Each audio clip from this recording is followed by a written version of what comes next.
Cure, cure, cure.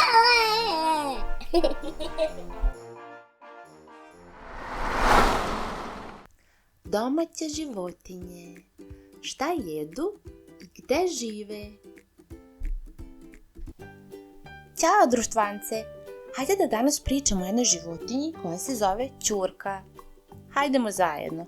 Ćurka. Tako je. A kako se ćurka čuje? Hajde da poslušamo. Ovo je ćurka, najveća ptica na farmi. Ćurke su mnogo veće od kokošaka i gusaka. Imaju dugo i snažno telo prekriveno perijom. Mužjak ćurke ćuran ima vrlo prepoznatljiv izgled.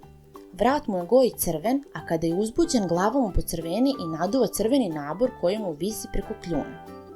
Mama ćurka se zove ćurka.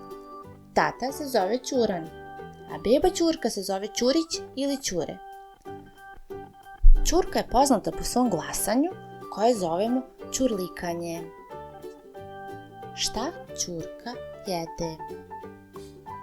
Ćurke su svaštojedi, imaju sličnu ishranu kao kokoške, ali zbog svoje veličine jedu mnogo više. Vole da jedu zrnevlje, semenke, ali i sitne insekte, bobice i travu. Ćurke su veoma radoznale i stalno traže novu hranu po dvorištu. Gde ćurka živi? Ćurke su takođe domaće životinje i žive na farmama, u velikim otvorenim nastambama koje se zovu živinarnici ili ćurinjaci.